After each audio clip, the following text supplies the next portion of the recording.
Hi, I know you. Hey, you're on. We are on indeed. All right. Well, hello, everyone out in the world. Thanks for joining us. My name is Grace Liao from the Quantic School of Business and Technology. I'm one of the engagement coordinators here. It brings me great pleasure to welcome you to our third episode of Quantic Conversations here on LinkedIn, where we bring students, staff, and other community members to the stage for an authentic conversation. Invisible to you, but very much present, is the amazing Kelsey Duggan from our marketing team, who is behind the scenes right now, making sure that all the systems are a go. So thanks, Kelsey, for doing all of this. Now, today's session will be approximately 45 minutes long, and it is recorded, so you're welcome to come back to the Quantic channel to view this at any time in case you can't stay. And please do share this out with your friends and family as just a really great way for them to understand more about Quantic in a really personal and authentic way.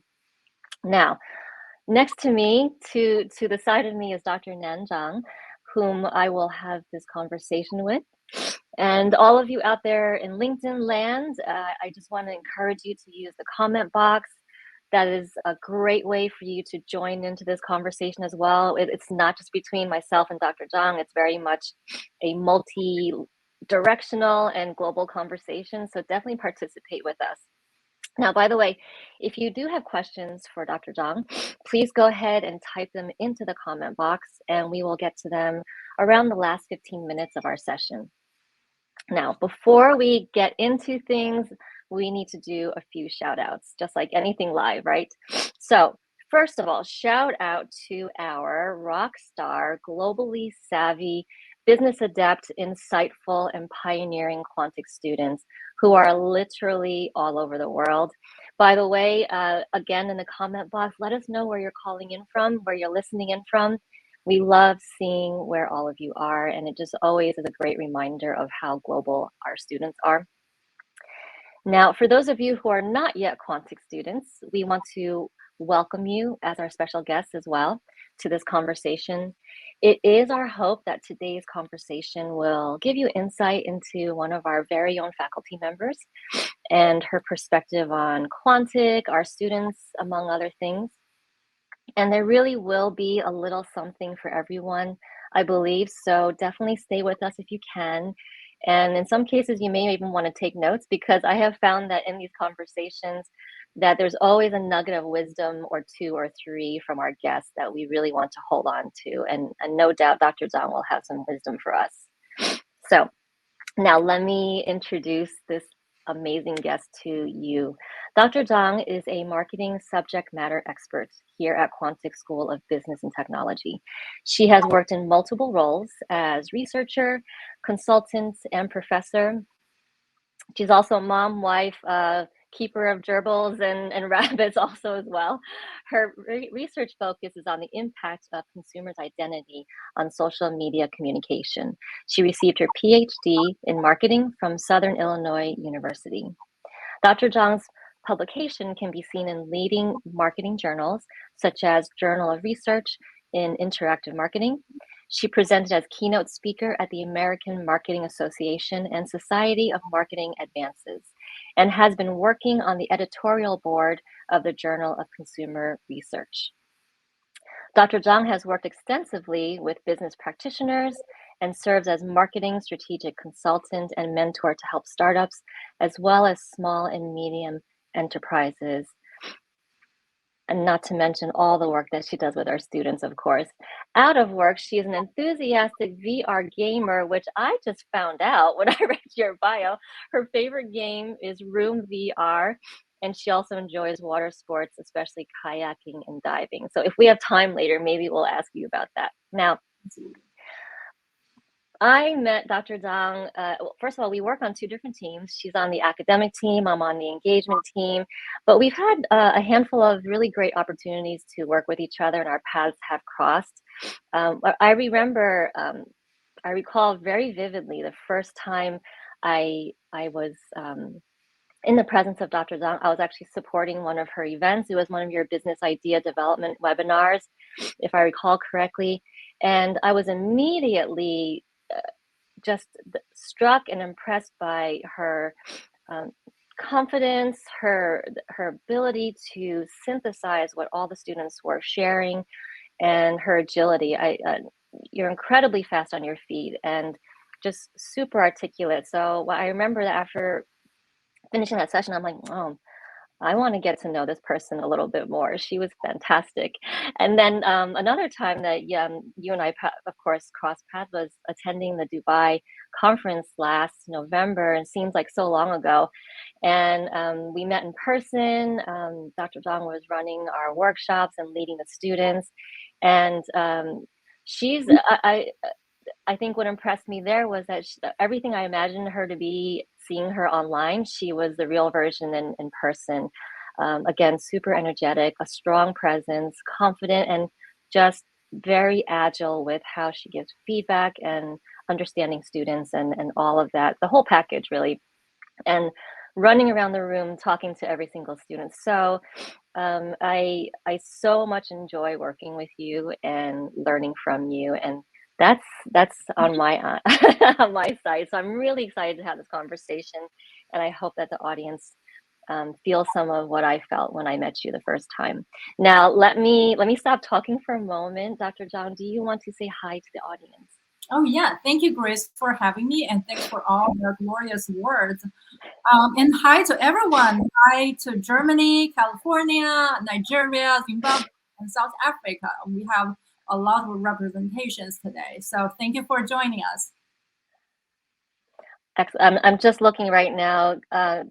Goodness, looking at the comments is so fun. I see some people we recognize. This is what's so great about the Quantic program. We interact with students and each other, and then we start to recognize each other, and now we're seeing each other on LinkedIn. I see Dan right here. Now, so let's get into things, but I'll start with an easy question, as I always do, just to kind of get us warmed up, and especially for people who don't know us or you. Let's start with an easy one, which is, do you have a ritual or a habit that you practice every day as just a way to center you as a person? Oh, yeah. Well, I'd like to start from the morning. I would like to get up early, at least 1 hour and a half before everybody wakes up, so that I can have that me moment.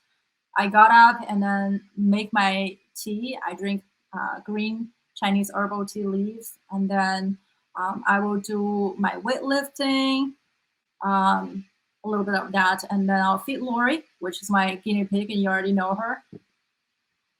Yeah, so I feel like it's important in the morning I can have some time of peaceful time before the kids and husband gets up, and just enjoy breathing the fresh air. Yeah. It's a nice balanced morning. A little bit of drink, a little bit of time, a little bit of guinea pig time as well. It's I, this is where our human experience has a lot in common. We all have to do certain things before life gets kind of crazy for us. So now let's go back in time a little bit before you joined Quantic. How did Quantic find you? How did you find Quantic? Give us your Quantic story. That's a good question.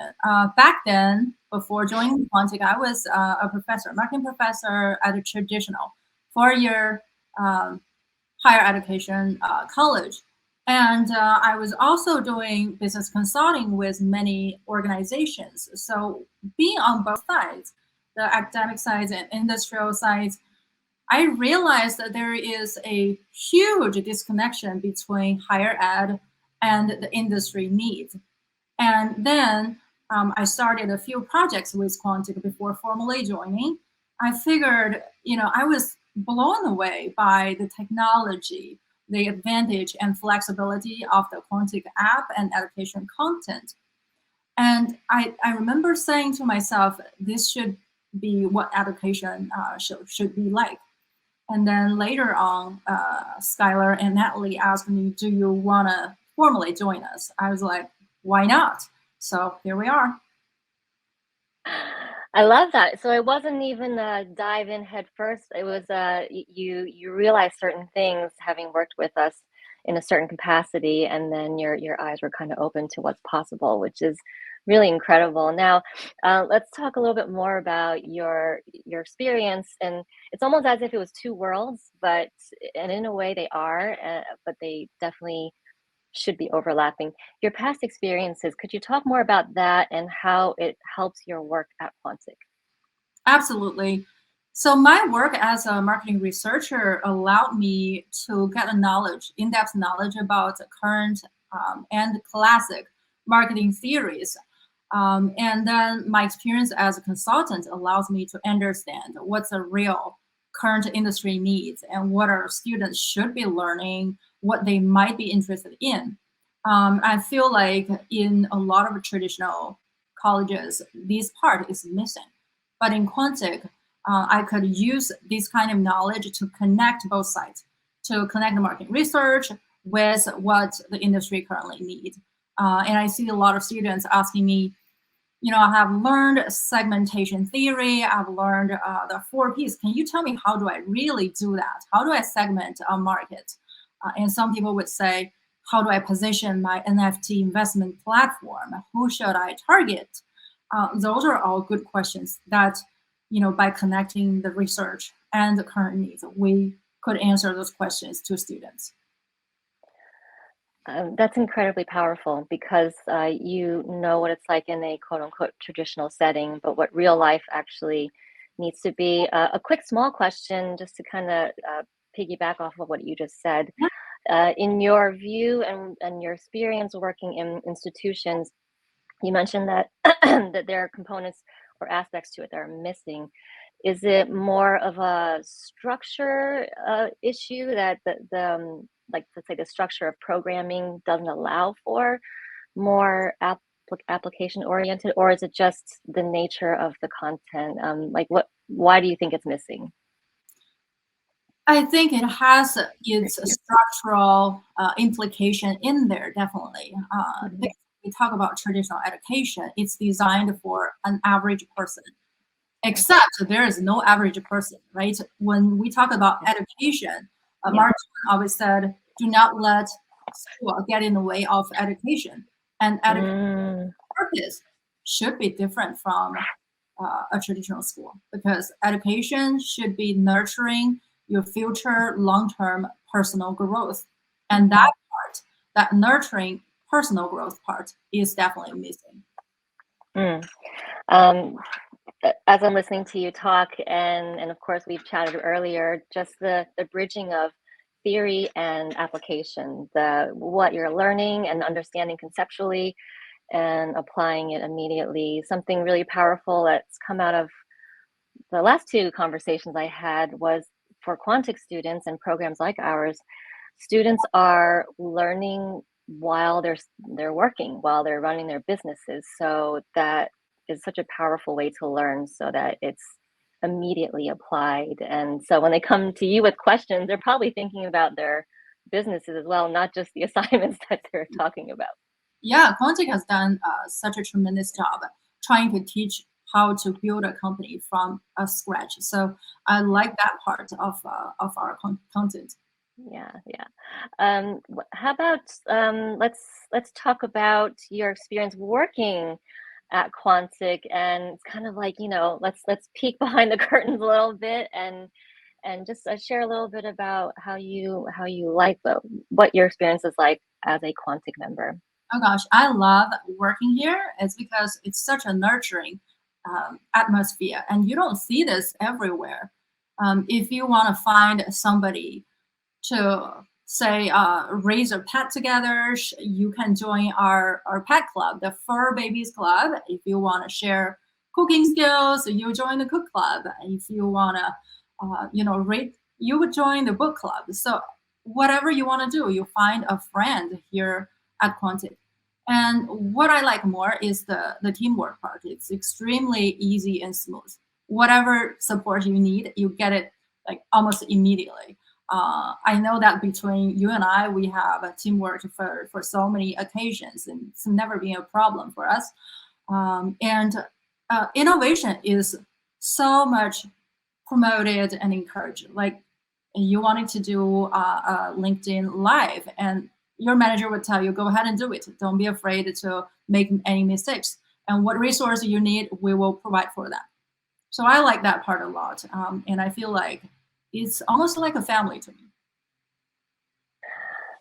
I totally agree. And I think many of everyone in the audience can resonate to some degree, where there's a workplace culture and environment that we all have, and certainly most of our conversations are around work and getting projects done. But there's a lot of the stuff in between, messaging you and asking you about. Dr. Zhang and I, we're TikTok buddies, so we share TikToks with each other on a regular basis, and those little things really do matter. And the fact that we have that it's okay to do that. The innovation piece that you talk about, I also very much agree with that. For a company to allow and give us the room to be agile with ideas and rolling out something, which, by the way, is always the end goal, is to make our student experience better. It's to give something to our students to elevate their learning and to make all of that better. So that's so important to us, and of course to those of us, to the leaders in our company. Let's talk about the students a little bit more, because Sure. like any learning institution, any teacher, any professor, we could talk about students all day probably, right? Because that's what we spend most of our time on. What do you see in our students now that you've intersected with so many of them over the time that you've been here? Well, Quantic students, I have to say there are a lot of things, and it really is a privilege to teach them or interact with them. They have such a diverse background, but I do see some common traits. And the first one, I see it in you as well, is curiosity. I know, the fact that they all chose this flexible, portable higher education, that itself speaks for itself. And you are a good representation of this. If there is a new technology, Grace would be like first one to try it out and so excited. So that's curiosity. The other part is entrepreneurship. I see a lot of students amazing business ideas in their capstone project, and it's such an amazing idea. Sometimes it's like a NFT platform, and sometimes it's AI powered sports coach. Sometimes it's 3D printed housing. All of these ideas, they're so amazing. And I think we have 1/3 from my observation, if not more, 1/3 of students turn their business ideas into real businesses. And a lot of them have attracted first round and second round of venture capitalists. So I think that's amazing. The curiosity element or trait is something that was also mentioned, I think, in one of our other conversations. I see it as well. The questions that our students ask for whenever we have different kinds of meetups. For instance, you, Dr. Zhang, you run webinars on business development, or you have marketing events. So our students never fail and never cease to amaze me with the kinds of questions which just indicate where their minds are at. It's exploring, it's testing out ideas, and just very, very interested in not only being taught and learning, but also interested in sharing their ideas as well. So it is really interesting to see this common trait almost through all the cohorts that we have. And that kind of makes us want to work harder. I'm going to ask a little question to ask for your reflection. When you see students doing the things you're talking about, being curious, pushing themselves, how does that push you as a faculty member? What does it make you want to do more of? Like I always said, I learn from our students, and I feel really like a privilege because I have access to all of them, and they are from different industries. Sometimes I just get some feedback from different industry. We have a lot of engineering background people, and tell me this is what's new in the industry. So I get all of these updates from our students. I keep learning from them, and I use what they taught me to give feedback to other students. Mm-hmm. Mm-hmm. As you're teaching, you're learning. It's just this cycle, right? Teaching and learning always go together.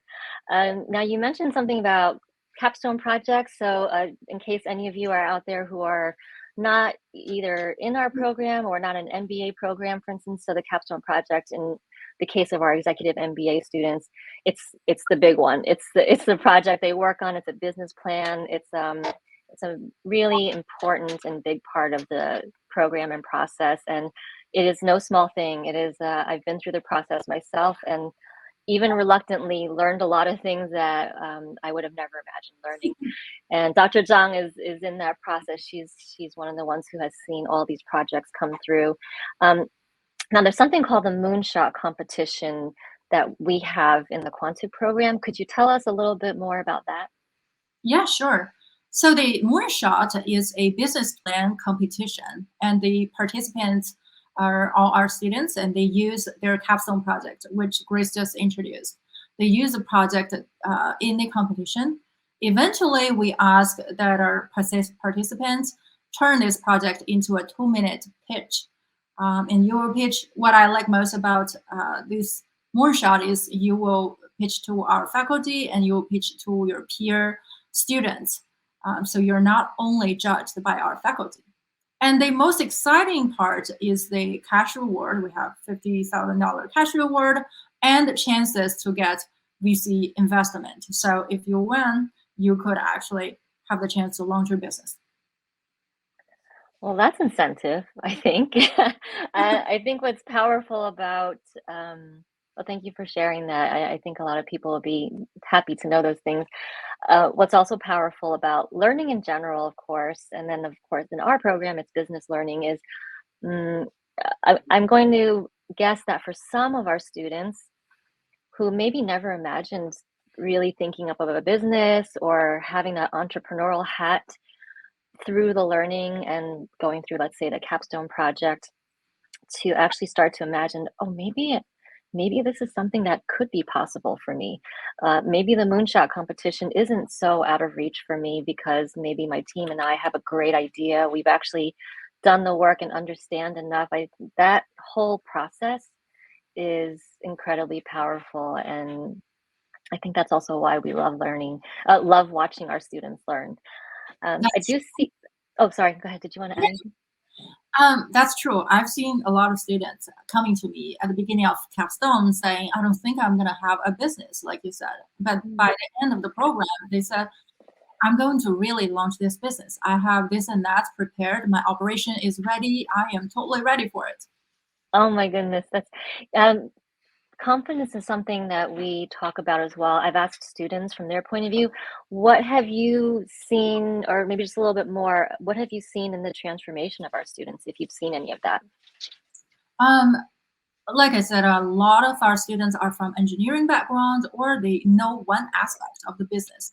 But this capstone or quantic learning experience just walk them through this whole entrepreneurship process so that they know every single aspect, setting up the positioning, setting up the prices, and know the financials, and eventually how do you attract VCs. So walking through this whole process just makes them more confident. And we also have the personal development projects, which will help them to set up personal measurable goals and eventually achieve them or adapt them. So I think this whole system, the whole package, are really designed to push them into the entrepreneurship position. It sure is. Theory and real life coming to one point, right? Yeah. Now I see we have a couple of questions in the box, and I just have one more for Dr. Zhang, and then I will move over to the questions that you all have posted. So the last question I have for you at the moment would be cultural intelligence. It's actually the first course that we require students to take when they enter the program. By the way, it's a fantastic course. Many students have told me that they've never done a course like that that's focused on cultural intelligence. In your opinion and your observation, what is the key to strengthening an individual's cultural intelligence? How does one improve in that area, if there's such a thing? That is a great question. I think it's very simple. We have two principles. The first thing is to realize we're different, and then to understand that we are the same. we're different in that we have different backgrounds, and you realize that, then you will know that there are no right or wrong. There are just perspectives. And we are the same is because by the end of the day, we're all people. We share the same emotions, same feelings we all pursue for a good life. So when you realize that, you will be more open-minded and connected to the world. I love that. Same and different, two sides of the same coin. And such a good reminder. I feel like there's some of these things we have to remind ourselves on a daily basis. And that's why I love these conversations. So I really appreciate that. I'm going to actually go ahead and start asking the questions that our audience has because I want to make sure we can get to some of them. So from Hussein, asking, what is Quantic's greatest marketing strategy / technique? I think it's a personalization. So from the very beginning, Quantic people will search you on social media, on LinkedIn. We will find your background and see if you have the great potential. And then throughout the program, we have different events, like engagement events from Grace's team. We have ISDP, the personal development team, from Lisa's team, and we also have academic events for you to interact with different departments and people, and all are designed for you. So that's the part what I like most about Quantic's marketing is to strengthen your personal growth for future, for long-term learning. It does feel very customized for because of the way the platform is designed and the options that students have, and for them to still do it while they are doing everything else in life. So I completely agree with that. From Steven, he's asking, for social marketing, do you think it's better to be more specific towards your target market or to be more broad in your marketing? I think now the trend is always to go more specific. We focus on the niche, especially this is important for small businesses because we have limited resources. So focusing on a narrower audience that will help you to kind of like more effectively to use your resources.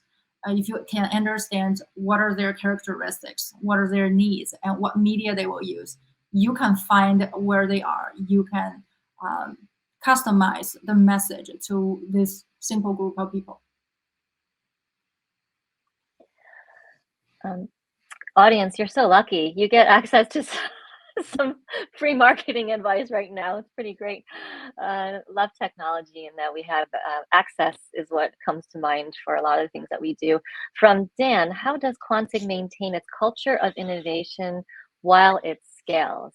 Great question. It's a wonderful question. I think that's a top to bottom strategy for Quantic. From the very top management, they encourage innovation. And from our managers, like I just discussed with Grace, it's always encouraged. If you want to create something new, you don't need layers and layers of permission or signatures. You just need to say, I want to do this, and this is why. This is how it's going to help us. And then you got the permit, so you can try it out. And if you make a mistake, that's okay.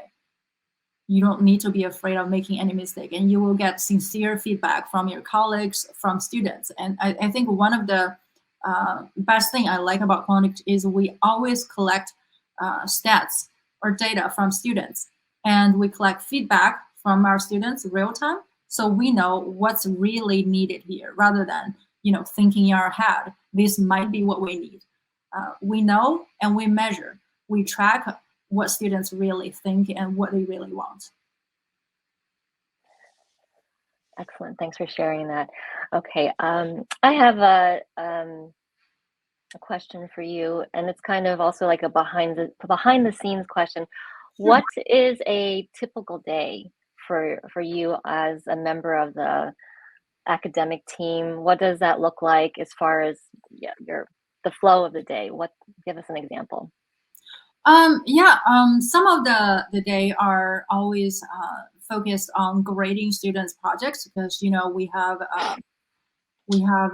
hundreds of students coming in every 6 weeks, so we have a lot of grading work to do. And then a lot of my time are spent on help scouts to answer students' individual questions. Like some would be very specific. How do you validate this business idea? Does it work? Or I don't agree with the question, and we welcome students to challenge our content. So I like that part a lot. Other than that, we do a lot of events, interactive events like marketing office hours, case studies, and recently we had case study in Mandarin, another example of Quantic's cultural intelligence consideration. We also have case study in Arabic. Hopefully, in the future, we will have more culturally related content like that. So, students, if you have any good ideas, please feel free to let us know as well. So yeah, that's my typical day, and we also have some small meetings with Quantic staff. What I like most about our meetings is they are short and very effective. Yeah, we try to get to the point and try to move on. It's thanks for sharing that. It's a lot. It's a lot of work. It is no joke. I would say across the board, Quantic staff, faculty, across all teams, everyone is working constantly. And but I mean, we love the work, of course, but it doesn't slow down. But it also, maybe for audience, it's great for you to know this, that there's a very personal aspect to the work that we do, even though it's remote, even though, okay, yes, a lot of communications do come by email and Slack, but there's a lot of personalization involved. So, um, and that's because of folks like Dr. Zhang who take the time to do that. Now, from Hayden, a question is, for social media marketing, what are some trending examples that are cutting through the noise? Trending examples. I think more and more for social marketing is about data. So it's important that we know about the data tools. And of course, think about marketing. Marketing is a field where new things come out every second. So today there might be an analytical tool like Google Analytics, Facebook Business Suite, and tomorrow there will be Tableau. I think for students or business point of view, it's important to learn about the basic statistics and data analytical techniques rather than always trying to keep up with the tools because the tools are always updating. So if you know the basic theories and techniques, it's easier for you to grasp the tools. Yeah. A question I have for you is, if you were to, I mean, you already have your PhD, so I know you've done plenty of learning already, but what's an area or subject that if you did have the time and you had the capacity, what is something that you would want to learn more or pursue a degree in, if anything? Right. I've always been having my radar on for the recent market trends and industry trends. Uh, like I said, marketing is always, every second there's a new thing out there. And right now, I am focusing on learning the digital marketing analytical tools. And I think I remember you mentioned Tableau was something that you learned recently. So staying sharp, guys. She stays sharp so she's with all the latest trends out there. I think I just have one last question, and audience, if this is your last chance to squeeze one in if you have any more. But let me ask a fun question to you. So, VR gaming. Tell us about your love for VR gaming and where did that come from? And are you very competitive? I'm not competitive. Yeah. Okay, tell us about that. I actually Well, can't picture in my head what it looks like. it just comes from it started all always this pandemic. I was first when it's locked down, I was bored, so I was doing gardening, and then this VR come to my mind. Actually, my son introduced it to me, and he started playing Beat Saber. It was super interesting. I feel like it could be funny because another person, if you have an audience in the room, you would look completely crazy. wearing that and waving your hand like crazy. Yeah. But inside the headset, it's a very immersive experience. And Mhm. my favorite games are actually the room escape rooms games. For example, Room VR, where you go into every room and strategically you will solve a puzzle that will allow you to enter another room. Ah. I'm terrible in real life escape rooms, so I don't know that a VR version would be maybe it feels less at stake if I did a VR version, but I have seen people using VR goggles for things. I'm always very intrigued by it, so maybe I'll check that out.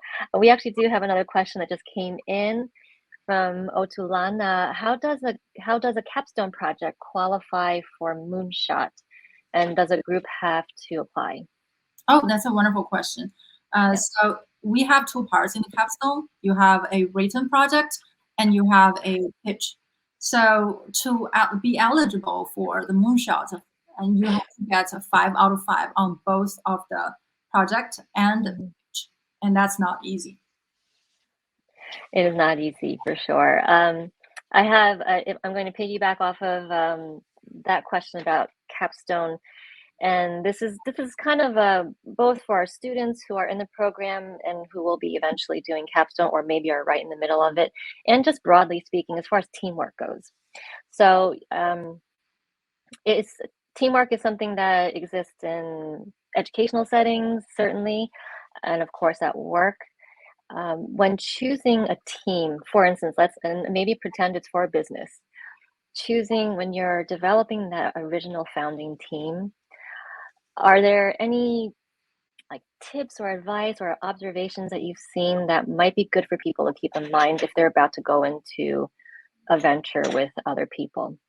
That's a terrific question. I had so many students ask me, do you prefer a one-person project or it will be better with team? And I would recommend team in general. Our Quantic stats shows that most of the groups in general, they do better than individual projects. Um, Hmm. Having said that, it's not necessary because it's a Yeah. statistical fact. It's not like doesn't apply to everyone. If you have a Yeah. project and you personally are really passionate about, go ahead and do it. Uh, Yeah. for group work, my strongest recommendation would be find people that are not from the same culture with you. I would like that Mm. because my observation is people from different culture. You will have more say clash of thoughts, and when you have that, you will achieve beautiful results. We had one group actually. They have 5 people from 5 different time zones. Yeah. Some people from South Africa, some in Australia, and some in Central Europe, and they Mm. work together really well. Every week they would meet. Although they're in different time zone, one person had to get up at 2 or 3 a.m. and meet all the others. Uh, Oh, Eventually, they turned their business idea into a real business. They launched it. So I think that was amazing. Try that. wow. That's I would have never thought that actually being intentional about multiculturalism in the group. One and yeah, I keep coming up with questions as I hear you answer things. So one of the things that I think some students may also think about as they're entering a project like this, which is it is like thinking about entering a business venture in a way. What if I don't have expertise that a team might think they need? What if I don't know if I offer something?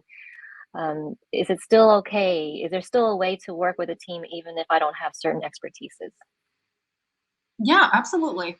Yeah. I mean, the best way, of course, is everybody has expertise for this designed ideal business, but it's not possible. When we start a business, in reality, oftentimes we only have one skill that matches the supports the operation of the business. Right. What you Right. can do is go into our channels. We have Slack channels and Yeah. recruit people who has the skills that you desire, and that's why you can connect with people with multiple skills. um, Hmm. if you don't have skill, don't worry about that. You can always hire someone. You can Hmm. in my project, we have someone in mind. We have a skill gap, but we're going to hire someone, outsource this kind of function. Okay, that's really important because I think going into, let's say it's the project, we think, oh, we don't have someone for this really important area, but our product requires it. What do we do? But just knowing and hearing that from you is both reassuring that there's always a way, and that diversity really does matter. Diversity of skill set, diversity of culture, even time zones, and it definitely is a challenge. I think that might be something, a bit of a takeaway as well, is that don't go into thinking that there won't be challenges, because there will be, but those are probably part of the beauty of the process as well. Absolutely, it is. Yeah. All right. I think we're good on questions, and so I'm going to just start to wind this down for us. By the way, for those of you in the audience, thank you so much for the questions, and I see lots of love in the I see lots of love in the comment box. If you're interested in learning more about Quantic's MBA program, or seeing more of our students' stories, which I think is always one of the highlights, go ahead and head over to our LinkedIn page. You can also learn more about program specifics using the link listed here. And we want to thank you for joining and being part of the conversation. Dr. Zhang, I always like talking to you. I could talk to you forever probably, but I really appreciate you taking the time to do this. Yeah, thank you. Thank you for having me. Like I said, always a pleasure to communicate in our team and with our Quantic students. Yeah, of course. And you all know where to find us. So if you want to chat with us even more, you'll find a way to find myself or Dr. Zhang. All right. Bye, everyone. Bye, everyone.